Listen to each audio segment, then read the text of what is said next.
When you think of simulator games on Roblox, what comes to mind? Is it the endless clicking of Pet Simulator or the realistic roleplay of Pilot Training Flight Simulator? The word simulator has completely changed over the last decade. For OG players, simulators were all about emulating real life. You built homes from scratch, worked daily jobs, and managed household needs. They gave you a genuine, interactive experience. But now, in 2026, simulators are more popular than ever, just for a very different reason. Today, a simulator usually means clicking, tapping, or sitting AFK just to watch a number go up. This is the modern Roblox simulator. It's repetitive, it's grindy, and it is highly addictive. You click for hours to buy an upgrade that lets you click slightly faster, feeding right back into that loop. These games prioritize an incremental progression loop built entirely around pets, rebirth, and unlocking new zones. Players spend hours and hours trying to have the highest number in the lobby. It all started back in 2008. Players working together, fulfilling orders, earning coins, and upgrading their homes. I am talking about the legendary Work at a Pizza Place. To many, this is the game that started it all. The game's ecosystem relied entirely on player cooperation. If the player didn't drive the truck to deliver boxes, the boxers couldn't work. If the boxers couldn't work, the cooks got backed up. You didn't just click a button to spawn a pizza. You had to actually build it from scratch.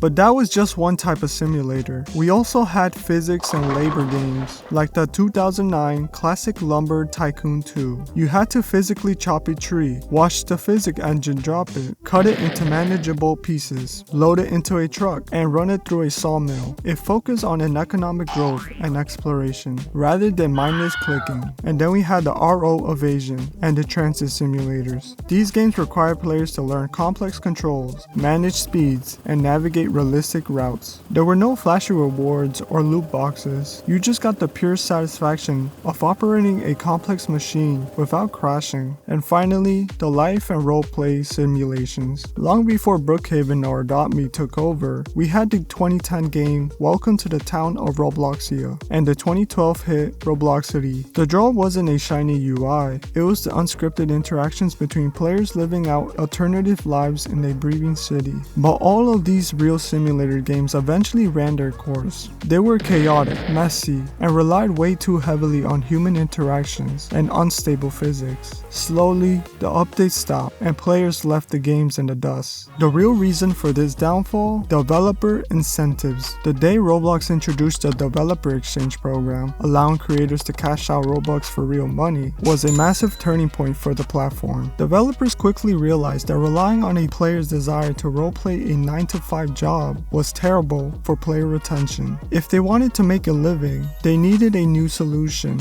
and they needed it fast. Otherwise, their game would be long gone. In late 2017, simulators reached a turning point. We entered an era where games became hyper-stable, heavily optimized for low-end devices, and incredibly easy to monetize through UI-based stores. This was the dawn of the clicker simulator. Hardware and money were the main drivers for this shift. In 2017, mobile gaming on Roblox exploded. Suddenly, the majority of the player base was on a phone. This made games like Work at a Pizza Place or Lumber Tycoon 2 incredibly frustrating to play. Physics-heavy games drained batteries, caused massive lag, and had complex controls that just didn't work on touchscreens. At the same time, the developer exchange program was in full swing. Developers weren't just making games for fun anymore. They needed a model that maximized player retention, session length, and monetization. The solution to the mobile problem and the retention problem, the clicker simulator. But this shift didn't happen overnight. It started with Snow Shoveling Simulator. This game introduced the pristine capacity loop. You clicked to fill a digital backpack with snow, walked to a sell point for coins, and bought a bigger backpack and a better shovel. It proved that players didn't need complex physics to stay engaged. The visual UI filling up and the quick dopamine hit of upgrading your tools was enough to hold massive player counts. Snow Shoveling Simulator introduced the loop, but Weightlifting Simulator introduced the infinite endgame. It popularized the modern rebirth system. Instead of reaching the max weight and quitting, players could reset their progress back to 0 for a permanent stat multiplier.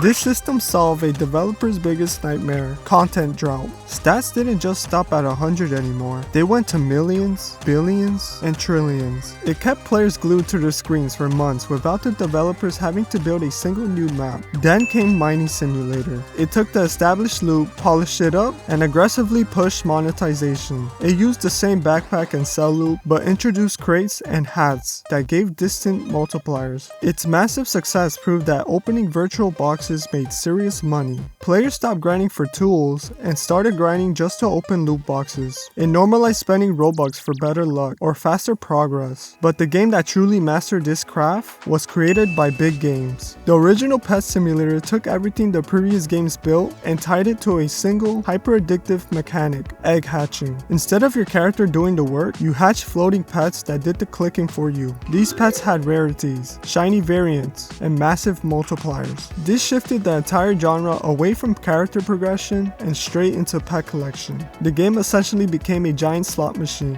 a gacha system. Players would stand in front of an egg for hours, letting an auto-clicker run just to roll a 0.001% chance for a dominant pet. This era marked the end of physical items in Roblox. Instead of physically moving a log and praying it didn't glitch out, all your progress became an on-screen UIs. Your pets, your inventory, your stats, it all just became data. This made games incredibly stable for low-end devices and made it effortless to sell things through in-game shops. Clicker simulators weren't just a new trend, they were a retention machine built to keep players hooked, and they completely changed what it meant to be a top game on the platform. But is all grinding on Roblox inherently bad? In my opinion, not necessarily. There is a massive difference between a mindless clicker and a game with a genuinely rewarding grind. Let's take Blox Fruits for example. Yes, it requires hours upon hours of grinding, but in Blox Fruits, you grind to unlock new islands, reach higher levels, and gain better stats so you can actually take down tanky bosses. It requires real-time combat and actual skills. Compare that to a modern simulator. In those games, you grind just so you can grind slightly faster in the very next zone. One rewards you with actual interactive gameplay,